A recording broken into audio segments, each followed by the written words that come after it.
Hey y'all, welcome to YOLO Texas, your insider's guide to all the can't miss spots the Lone Star State has to offer. I'm your host AC, so with summer just around the corner, things are about to get pretty hot here in Texas. So what's the best way to cool off? Well, how about on a motorized surfboard going 35 miles per hour across beautiful Medina Lake? Let's just say this one will get your heart racing and your adrenaline pumping. And we're on our way to Medina Lake in the heart of the Texas Hill Country. Let's go. And fun fact, did you know that Medina Lake is actually considered a reservoir? All that crystal water comes straight from the Medina River, giving jet surfers a chance to catch the perfect wave. And speaking of jet setters, we're actually on our way to meet one of the best in the entire sport. Dana is a professional jet surfer, and as you can see, he's got some serious skills. He's only been doing this for a whopping 3 years, but in that short time, he's managed to land himself a spot on the U.S. Motosurf team. So, let's go meet him.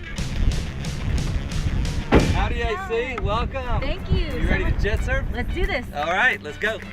All right, Dana, for people who do not know what we're doing here today, can you kind of explain what the sport is? What is jet surf? Well, AC, the best way to explain jet surfing is take a surfboard or a wakeboard and shrink an engine in it and put it inside of it. It's a motorized surfing. It's a 100cc two-stroke engine, just like you'd find on a motocross motorcycle. And so this guy from Czechoslovakia shrunk it, put it inside the surfboard, and let it rip. Bam, and this is what we're going to be doing. That's what you'll be doing today. And then here you are, a national competitor. You just competed in Cancun for the U.S. Motosurf team. So what is competition like? How did you get from that point as a hobby to now competitive side? Well, once I got my first jet surf about 4 years ago, I just started practicing and practicing nonstop. And I wanted to race just because I had the motocross background. And so finally last summer, I just packed up my gear and I flew to London and went to my first competition. Showed up, didn't know what to expect, and did okay. And a Jet Surf USA representative saw me and invited me to be on the team. Easier said than done, I suppose. Yeah. All right, so what do you go say? We check it out. Let's go do it. Yeah.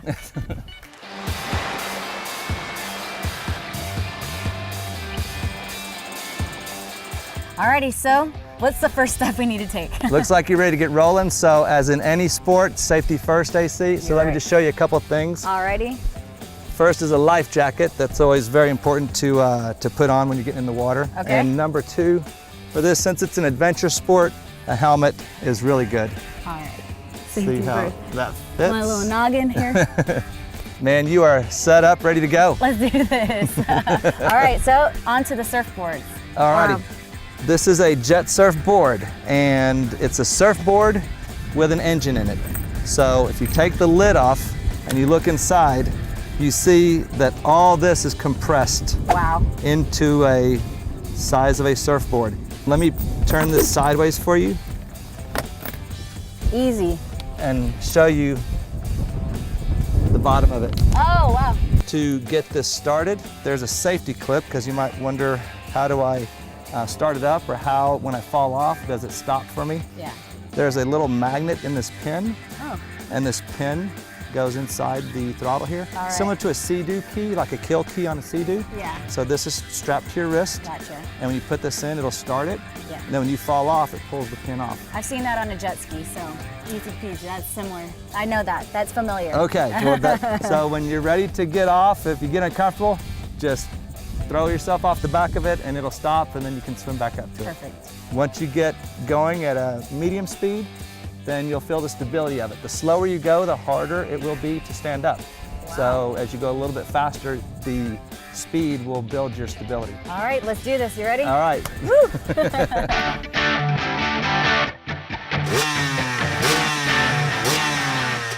And after a few adjustments, it was all or nothing. No holding back.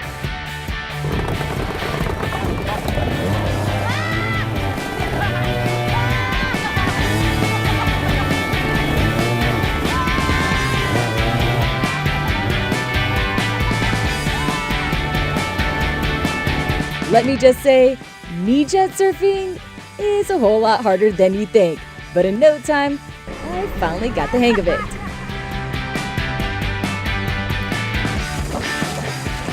Not bad for my first time. But now, it was time for the real test. Full-on jet surf.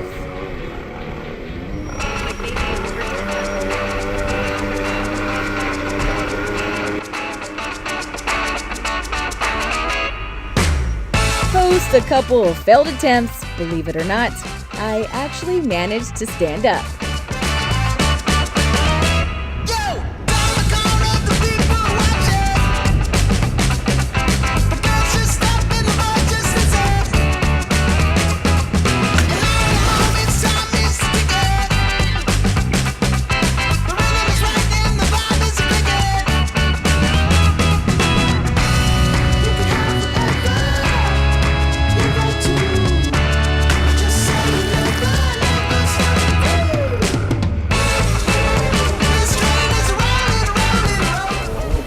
Oh my goodness, I'm gonna be so sore tomorrow. But hey, I got up once. Yeah, that's all I need, right? Okay, so I think I'm gonna retire now and just leave it to the pros.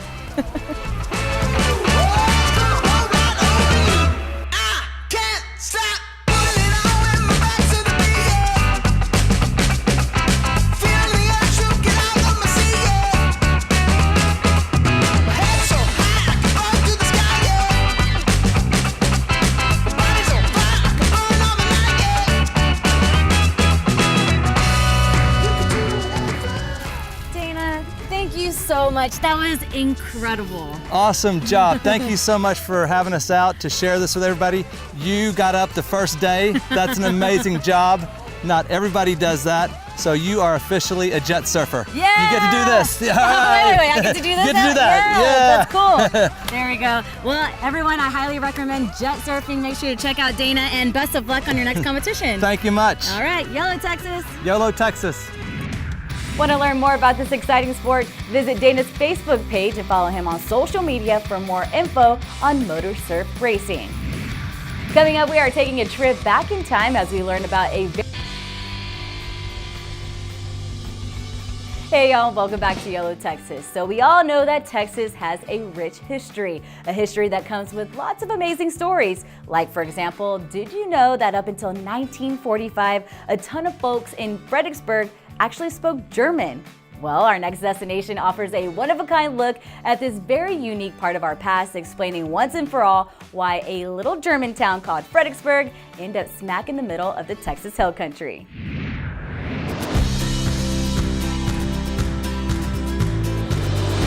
This is Fredericksburg, Texas, a charming city that has a little something for everyone, and it's also home to an incredibly rich history. And if you want a glimpse of one of the most fascinating times in Texas state history, well, this is definitely the place at the Pioneer Museum. First up, we get the lay of the land from Evelyn. Pioneer Museum has been under the umbrella of the Uvalde County Historical Society since 1935. And people kept wanting a memorial to the pioneers who founded Fredericksburg. So in 1935, they built the Vereinskirche, and then in 1955, they began buying the buildings that we will see to become the Pioneer Museum. What do you think sets this museum apart from all the rest? Probably the last 20 to 30 years, we have become very conscious of trying to keep our exhibits mobile. We also leave things out just the way it was in the 1800s and early 1900s, and they can almost feel the experiences that our ancestors had living back then.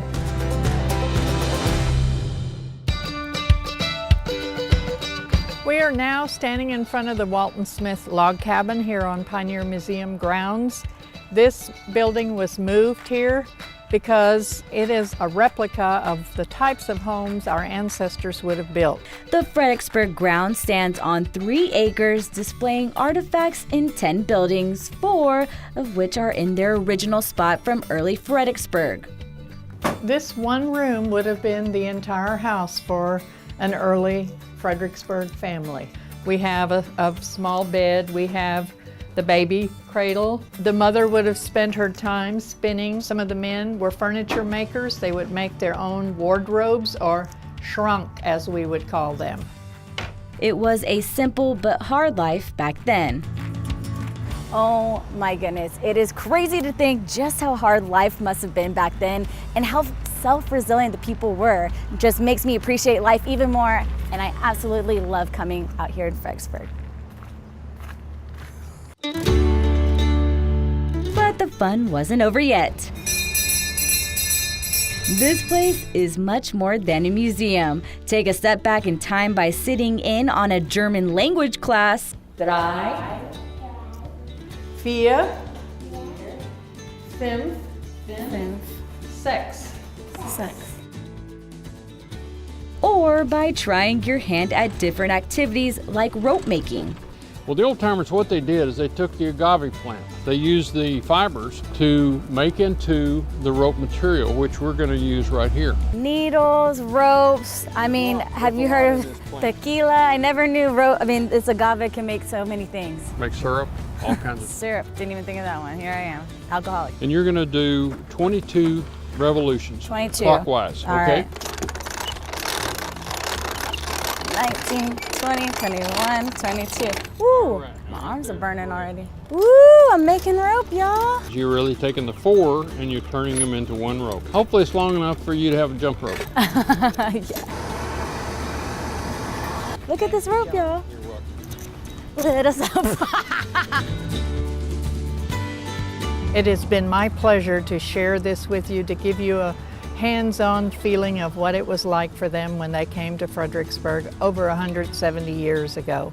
Auf Wiedersehen. Auf Wiedersehen. Good. All right, so after a wonderful morning touring the Pioneer Museum, we decided that we're gonna, continue our day since it's a gorgeous day out, and our first stop is going to be Shenandoah House. This house was built in the 1880s, and it served as a starter home for the John Shenandoahs.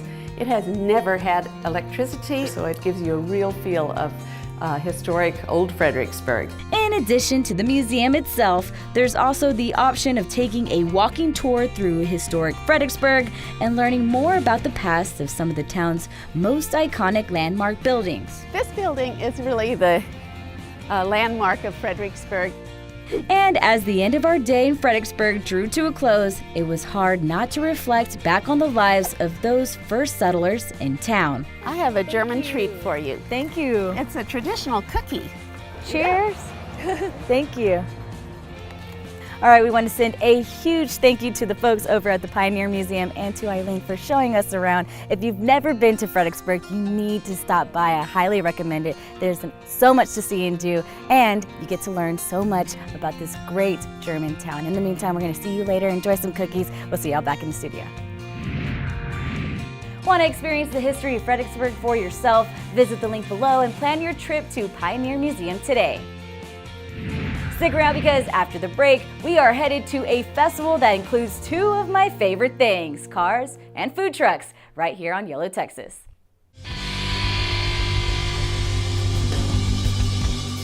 Hey y'all, welcome back to YOLO, Texas. For our next two destinations, we're headed to Uvalde County for some good old-fashioned small-town Texas fun. First, we head to Fenders and Food Trucks on the Frio and the Savannah Wild Hog Festival.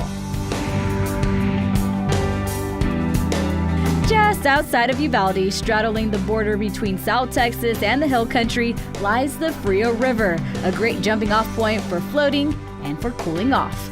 All right, so our destination for today is just north of downtown Uvalde in a tiny community called Concan. This small town is home to about 150 folks and has a fantastic stretch of the Frio River where visitors from all around can just come here and get away. And it's also hosting a special and very cool event this weekend at Andy's on the River.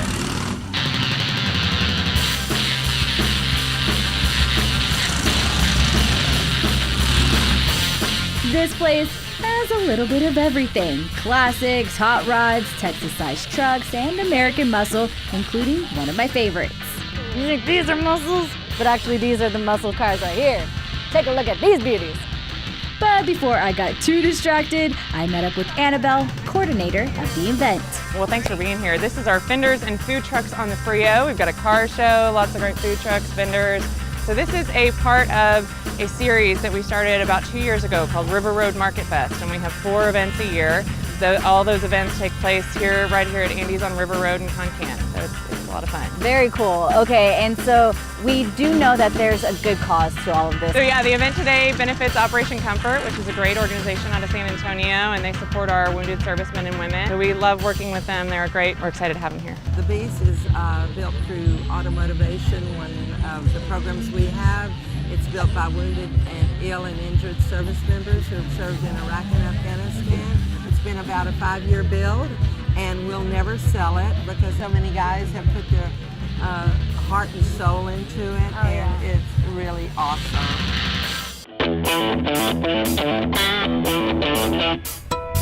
So don't let the family-friendly, laid-back attitude fool you. This is a serious competition. So this is Agent 47. It's my 2006 Dodge Charger RT. It's themed after the Hitman. Agent 47 started out as a video game. They've made a couple of movies after it as well. So it's decorated, it's geared out and equipped to the assassin. Oh! It's a 383 1969 Plymouth Roadrunner, 4-speed Hurst transmission. It's a 1926 model TT, second T standing for a truck.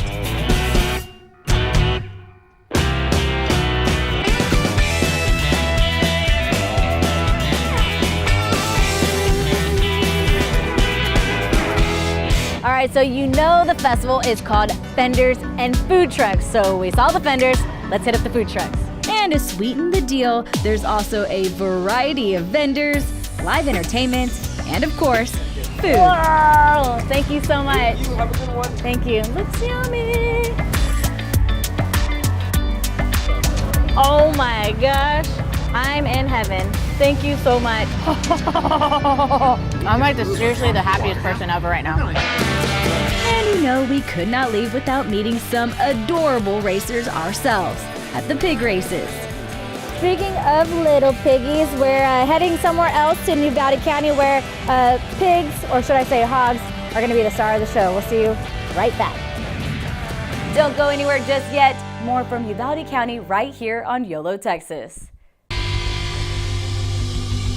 Hey y'all, welcome back to YOLO, Texas, where we are continuing our trip in Uvalde County and we are attending the annual Wild Hog Festival. They got music, they got games, they got dancing, they got rides, they have it all. But the real stars of the show are way back over there.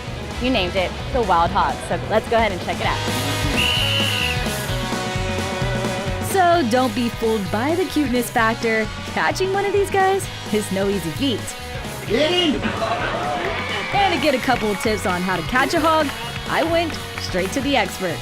This whole festival came about as the club was looking for a way to raise money.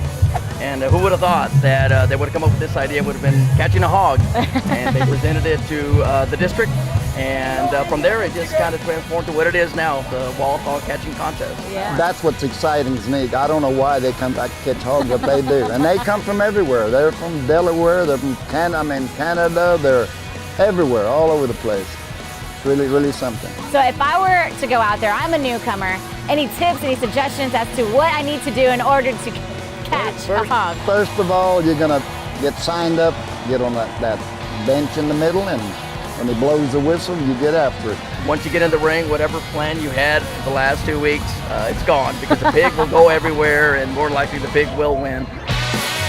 Overall, there is so much to see and do at the Sabinal Wild Hog Festival. I even judged the barbecue contest. Every single rib was explosion of flavor. I love it. But our day was not over yet. Our next stop, Pasture Cattle Company, a venue where folks can sip on a cold one and listen to live music. We had such a great time at Fenders and Food Trucks, at the Wild Hog Festival, and now the second annual Tejano concert. We're gonna relax, enjoy ourselves, have a beer. We'll see y'all tomorrow morning at Cowboy Church. Cheers, y'all. Hey y'all, and good morning. Where we are back in Uvalde County, well, Concan to be specific, and it is Sunday, so we are at church, Cowboy Church, here at Neil's Dining Room. Well, we're having a cowboy breakfast right now, and looks like the crowd's growing. We're looking forward to it. It's Sunday, and it's always a big day here. Slow things down with breakfast and a cup of coffee overlooking the Frio River. It's a day of fellowship and worship. This is the day the Lord will rejoice and be glad in it. Amen. That's going to do it for us here. We had an absolute blast eating some delicious food, found some new ideas for my new car, and learned how to chase a hog if I ever need to do that. And we had a great Sunday fun day with my new friends here in Uvalde County. If you've never made the trip, make sure to pack up the car and head this way. Until then, we're going to see y'all later. YOLO, Texas. Want to learn more about the events we experienced in Uvalde County? Go to visituvaldecounty.com. And as you know, there are always plenty of exciting events going on all over the state, including one that I'm super excited about, Fiesta San Antonio. This historic annual event started back in 1891 as a way to honor the memory of the Alamo and the Battle of San Jacinto heroes. It has since evolved into one of the nation's premier festivals, drawing visitors across the world, from the food to the music and of course all the parades. If you haven't experienced Fiesta for yourself, you need to make plans to stop by the Alamo City this year. YOLO Texas will be there too, so if you see us, please come on out and say hello. And here are a few other events going on around the Lone Star State, so make sure to mark your calendars and plan your trip today. All right, that is all the time we have here today on YOLO Texas. Make sure to follow us on Facebook, Instagram, and Twitter. And remember, it's a big world, so get out and explore it. You know what they say, you only live once, Texas. We'll see y'all next week.